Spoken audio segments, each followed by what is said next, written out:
오늘 심판에 대한 주제입니다.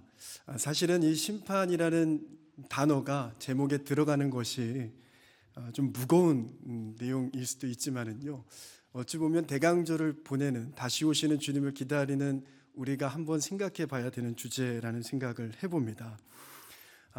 우리가 신약 성경을 보면은요, 이 할렐루야라는 단어가요 굉장히 많이 나올 것 같지만 딱 4번 신약에 나옵니다.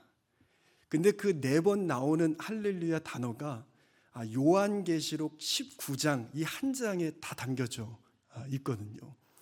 어떻게 보면 굉장히 의아할 수도 있을 것 같아요. 너무 흔하게 쓸 수도 있을 것 같은 이 할렐루야가 신약에 딱 4번 요한계시록 19장에만 등장하는 것이죠. 근데 그 고백이요, 다시 오시는 주님, 그리고 심판하시는 그 주님을 향한 성도의 찬양의 고백으로서 4번 등장합니다. 어찌 보면 그 심판하시는 주님 다시 오셔서 이 땅을 새롭게 하시고 또 성도를 위로하시며 또 성도 가운데 함께 하시는 그 하나님을 기다리는, 그 다시 오실 주님을 기다리는 이 대강절이 또 우리에게 큰 의미가 있다라고 생각이 되어집니다. 오늘 이 창세기 6장부터 이어져 오는 노아의 방주 또 홍수의 심판의 이야기인데요, 오늘 읽은 우리 본문 말씀은요, 결론과 같은 마지막 부분을 읽었습니다. 6장 노아의 방주 이야기가 시작하면서요, 아담과 하와가 타락하고 또 가인이 살인한 것을 넘어서 인류가 타락했고 결국은 하나님이 사람 만드신 것을 후회하실 만큼 세상이 부패하게 되죠. 창세기 6장 5절 말씀인데요, 우리 같이 한번 읽어보도록 하겠습니다. 우리 한 목소리를 함께 읽겠습니다. 여호와께서 사람의 죄악이 세상에 가득함과 그의 마음으로 생각하는 모든 계획이 항상 악할 뿐임을 보시고. 아멘. 여기서 죄악이 가득하다라는 이제 말씀이 기록되어 있습니다. 여기서 가득이라는 단어는요, 히브리어로 말레라는 단어입니다. 이 단어는 어떤 추상적인 개념이 아니라요, 눈에 가시적으로 보이는 것을 의미합니다. 물리적으로 아주 가득 찬 상태를 의미하는 것이죠. 그러니까 누가 봐도요, 죄악이 가득 차서 넘치는 것이 보일 만큼 세상이 지금 망가져 있는 상태인 것이죠. 그렇기 때문에 하나님의 심판이 시작되는 겁니다. 그러나 그 중에 유일하게 은혜를 입은 사람이 있으니 그가 바로 노아인 것이죠. 왜 그가 은혜를 입었는가? 성경은요, 그가 완전한 자였고 하나님과 동행했기 때문이라고 기록하고 있습니다. 노아는 죄악으로 가득 찬 세상 속에서 살면서 오히려 하나님과 동행하며 하나님의 것으로 자신을 채워갔던 사람입니다. 하나님은 그런 노아를 통해 세상을 다시 시작할 계획을 세우시는 것이죠. 그리고 그런 노아에게 방주를 만들라 명령하십니다. 그리고 오늘 우리가 읽은 말씀은 결론의 부분이지만 그렇게 방주가 만들어진 이후의 내용과 함께 이 무지개 언약까지 그 내용들을 통해서 오늘 우리가 함께 중요한 메시지들을 찾아가 보도록 하겠습니다. 먼저 창세기 7장 9절 말씀인데요, 우리 7장 9절 말씀을 한번 띄워주시면 같이 읽어보도록 하겠습니다. 함께 읽겠습니다. 하나님이 노아에게 명하신 대로 암수 들씩 노아에게 나와 방주로 들어갔으며. 이제 방주 안으로 들어가기 시작합니다. 그리고 홍수가 일어나고 방주 문이 닫히게 되는데요, 이렇게 방주에 들어간 후에 사실은 바로 그 문이 닫히지 않습니다. 지금 이 7장 9절에서 들어가기 시작하지만은요, 사실은 7일 후에 홍수가 일어나게 되고요, 큰 기품의 샘물들이 터지고 하늘의 창문들이 열리면서 40주야 비가 쏟아지는 것이죠. 그리고 13절을 보면 그날에 노아와 그의 아들 셈, 함, 야벳과 노아의 아내와 세 며느리가 다 방주로 이제 들어갑니다. 그리고 16절에 명하신 대로 이제 들어갔을 때 하나님께서 그들을 들여보내시고 문을 닫으십니다. 그런데 우리가 여기서 주목할 것이요, 방주에 들어가기 시작한 그 시점, 그리고 방주의 문이 닫히는 시점까지요, 무려 7일간의 시간이 있었습니다. 들어가고 바로 닫히고 비가 온 것이 아니라요, 7일의 시간을 하나님께서 주셨다라는 것이죠. 우리는 상상해 볼 수 있습니다. 이 노아와 가족들이 그 7일 동안 무엇을 했을까요?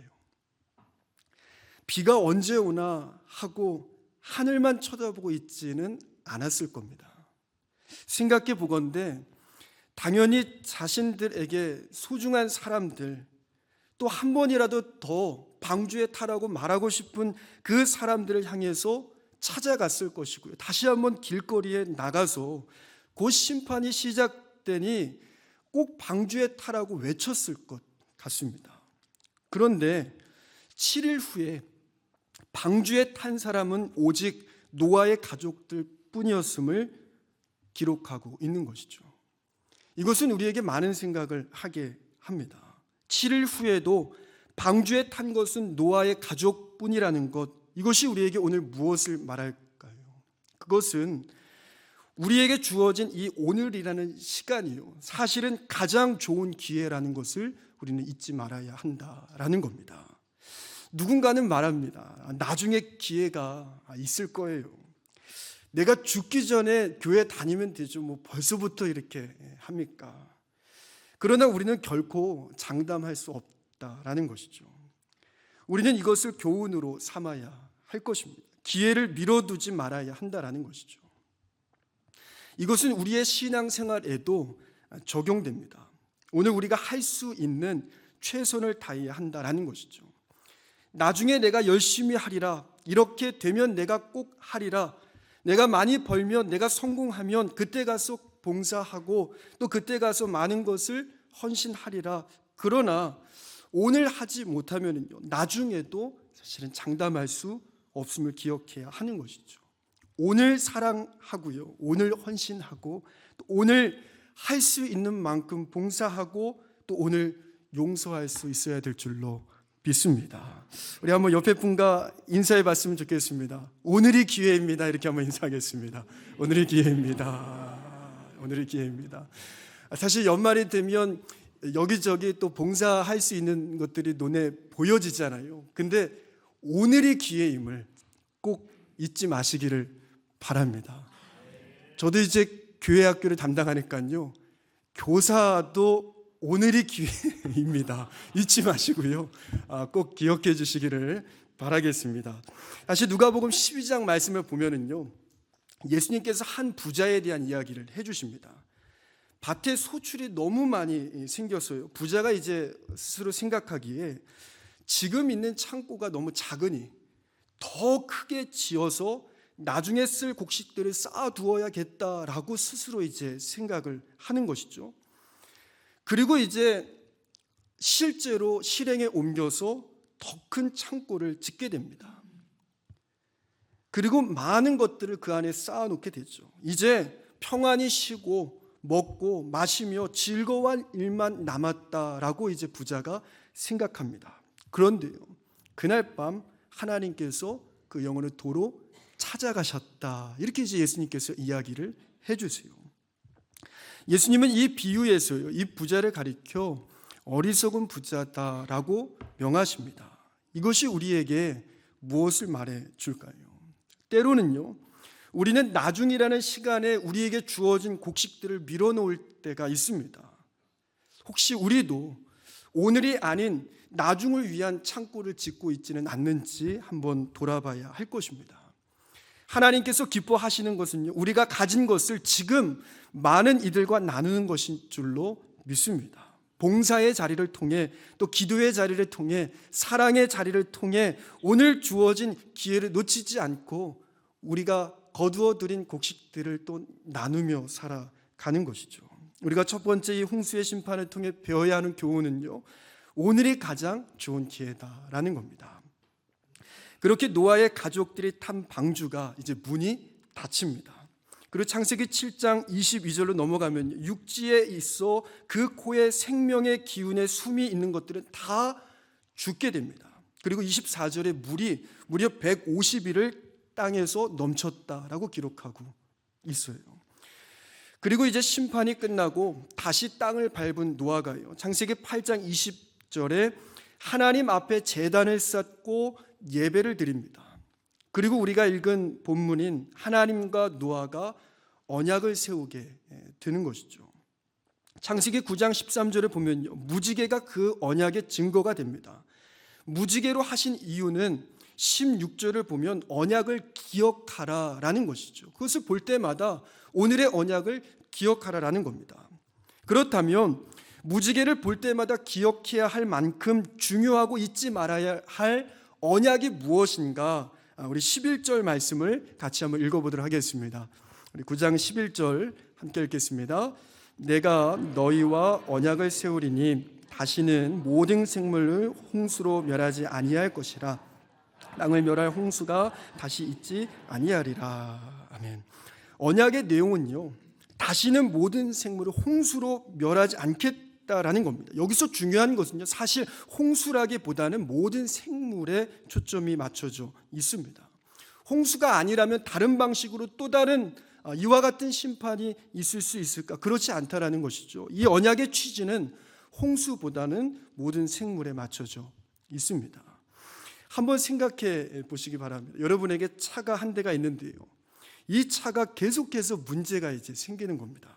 운전을 해서 가는데 어떤 이유도 없이 갑자기 차가 막 서버리고요, 수리를 받았는데도 계속해서 문제가 또 생기고 또 생기는 겁니다. 그래서 돈이 계속해서 이제 나가게 되는 것이죠.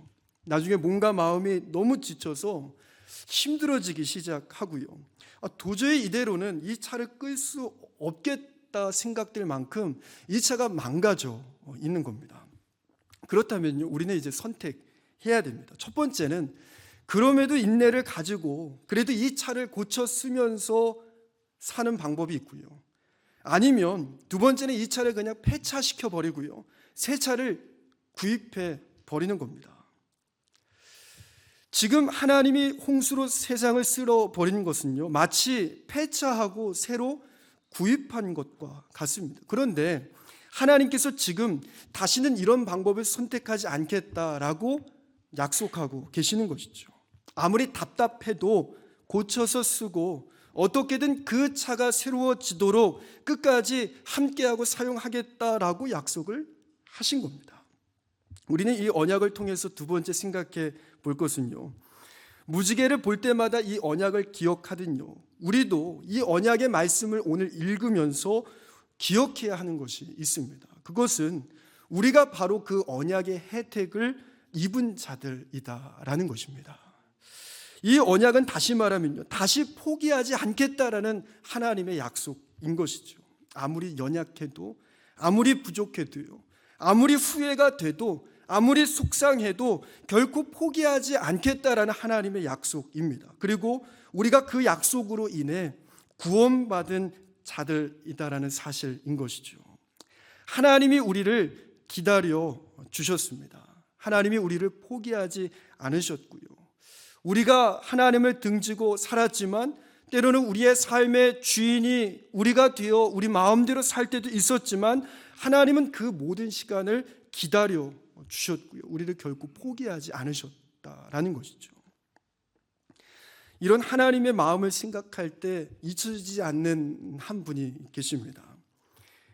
이제 원대교회에서 목회할 때요, 시어머니를 위해서 오랫동안 기도해 오셨던 권사님 한 분이 계십니다. 무려 30년 가까이 그 시어머니를 홀로 이제 모셔왔었는데요, 그분이 이제 연세가 95세가 되셨을 때의 일입니다. 이제 그 마을에, 저희 마을에 가장 연장자셨어요. 그런데 어느 날 그 권사님의 기도가 응답되셔가지고요, 95세의 교회에 오시고 등록을 하시는 거예요. 그분이 이제 결단을 하시고요, 매주 한 번을 빠지지 않고요, 참 신기한 것이 누구보다 교회를 좋아하시면서 기쁘게 예배 자리에 나오셨습니다. 그리고 96세가 되었을 때 이제 세례를 받기로 결정하고 세례식이 이제 진행이 되는 겁니다. 이제 성도님의 세례식이 있기 전날 한 선배 목사님과 통화를 할 기회가 있었습니다. 그래서 이런 이야기들을 좀 나누면서 교회의 일들을 나누다가 이 세례식이 이제 진행됨을 이야기를 했는데요. 그때 이 이야기를 들으며 마을의 가장 연장자 96세 되신 어르신의 세례식을 이야기하면서 그 목사님이 저에게 대뜸 이런 이야기를 하시더라고요. 와, 하나님이 100년을 기다리셨네. 이 얘기를 딱 하시는 거예요.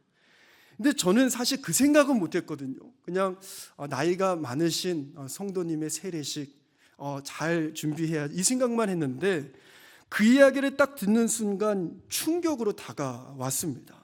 그 시간을 기다리시고 인내하시며 한 영혼에 대한 갈망을 가지고 계신 하나님의 마음이 느껴졌기 때문입니다.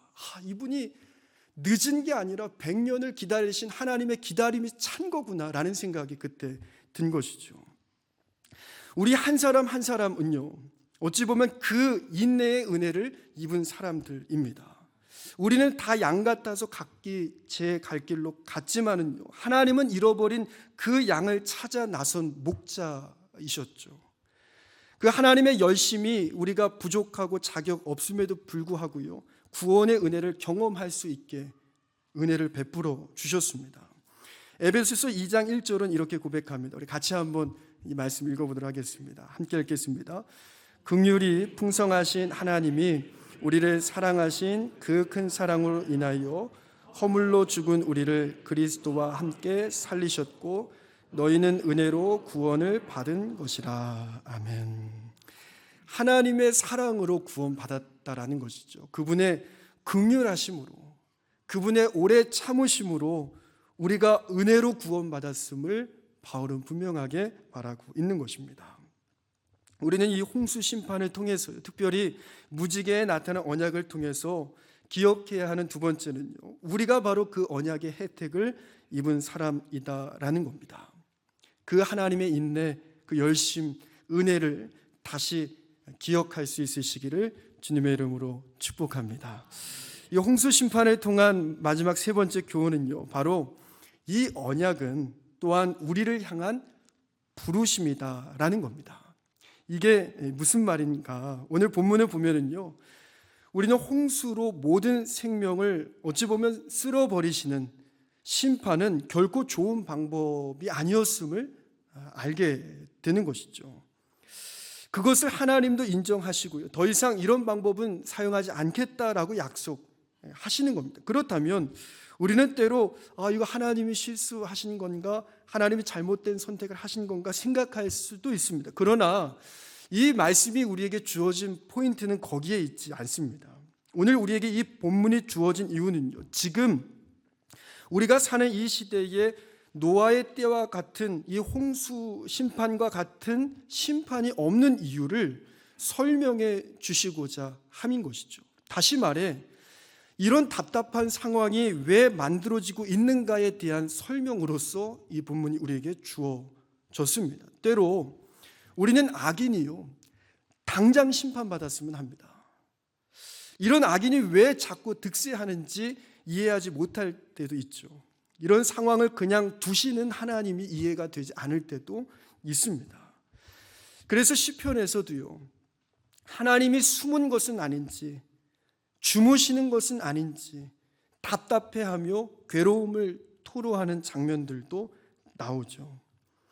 그러나 오늘 우리가 이 본문을 통해 기억해야 하는 것은요, 이것은 시원한 방법은 아니지만 하나님이 선택하신 유일한 방법이었음을 우리는 다시 한 번 더 기억해야 됩니다. 오늘 담임 목사님께서도 주일의 말씀을 통해 나눠주셨듯이 하나님의 방식은 결코 실패하지 않는다라는 것을 우리는 기억해야 하는 것이죠. 우리가 생각한 방식이 아닐지라도요, 우리는 하나님의 방식을 신뢰하고 또 붙들 수 있어야 합니다. 하나님은요, 때로 답답해 보이는 방법일지라도 그럼에도 기다리시기로, 또 포기하지 않으시기로 결정하셨습니다. 그리고 오늘도 기다리십니다. 그것이 우리가 앞서 나눴듯 우리가 구원받은 이유이기도 하지만요, 이 세상에 여전히 악이 존재하는 이유이기도 할 것입니다. 우리는 이것을 인정해야 됩니다. 그리고 그 언약의 부르심에 응답해야 됩니다. 하나님이 우리를 이 언약으로 부르십니다. 이게 무슨 말인가? 우리가 이 기다림에 동참하기를 또한 바라신다라는 것이죠. 하나님은 저런 사람 안 데려가고 뭐 하시나? 라고 그저 판단자로만 서 있는 것이 아니라요, 하나님의 기다림에 동참하는 것이죠. 우리는 그 한 사람 한 영혼을 우리에게 맡겨주셨을 때 우리도 동일하게 하나님의 마음으로 그 영혼을 품으라고 우리에게 부르시고 초대하심을 잊지 말아야 할 것입니다. 그저 판단자로 또 구경꾼으로 그칠 것이 아니라요, 그 잃어버린 한 영혼을 향해 때로는 내 마음을 아프게 하는 그 상대를 위하여서 기도하며 또 포기하지 않고 하나님의 마음으로 그 기다림에 동참할 수 있어야 한다라는 겁니다. 잃어버린 한 마리 양이 돌아오게 하기 위해 그 양을 찾아 나섰던 목자의 일에 우리도 동참할 수 있어야 하는 것이죠. 그것이 가장 잘 드러난 사건이 바로 예수님을 이 땅에 보내신 사건일 것입니다. 하나님은 홍수와 같은 동일한 심판을 선택하시는 것이 아니라 자기 아들을 보내시는 선택을 하십니다. 그리고 오히려 자기 아들을 십자가에 내어주심으로 자신의 사랑을 이 땅에 표현하시죠. 예수님께서도요, 예루살렘에 가셔서 왕이 되려 하지 않으십니다. 왕이 되어서 한 번에 세상을 바꾸시거나 세상을 심판하며 억지로 이 세상을 바꾸시는 것이 아니라 오히려 십자가에 달리시는 길을 걸어 가시는 것이죠. 왜냐하면 그것이 하나님이 이 땅을 기다리시고 포기하지 않으심을, 이 땅을 이렇게 사랑하심을 보여줄 수 있는 방법이었기 때문입니다. 그렇게 하나님께서는요, 오늘도 답답한 방법이지만 때로 느리고 더디지만 한 사람이 마음을 돌이키기를 원하시는 한 마리 양을 찾아 떠난 목자처럼, 집을 떠난 탕자를 기다리는 아버지처럼 오늘도 기다리고 인내하시는 방식을 선택하시고 우리를 초대하신다라는 것이죠. 그리고 오늘 그 기다림에 여러분 한 분 한 분을 하나님께서 또 부르시고 초대하시는 줄로 믿습니다. 이 한 해를 보내면서요, 분명히 우리가 마음에 품어야 하는 영혼들이 있을 겁니다. 너무 바쁘다 보니까 또 여러 일에 치이다 보니까 한 해가 어떻게 갔는지도 모르고 그 영혼을 놓치고 있는 경우도 있고요, 때로 멀리 떨어져서 판단자로만 멈춰 있을 수도 있습니다. 그러나 오늘 우리는 다시 한번 하나님의 마음을 우리 가운데 품어야 될 줄로 믿습니다.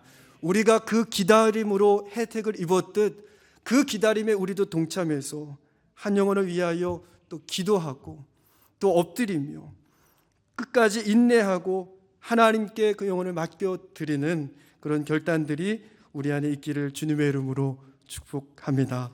사랑하는 성도 여러분, 오늘 우리는 세 가지를 함께 나눴습니다. 오늘이 가장 좋은 기회이고요, 또 우리가 하나님의 기다림, 그 기다림의 혜택을 입은, 은혜를 입은 자들이고요, 또 그 기다림에 우리를 초대하십니다. 바라기는 오늘 이 북지역 우리 성도님들 또 모든 종교 가족 분들에게 이 메시지가 우리에게 교훈이 되고 또한 하나님의 마음을 깨달아 그분이 부르시는 그 삶으로 한 걸음 더 나아갈 수 있는 이 자리 되시기를 주님의 이름으로 축복합니다.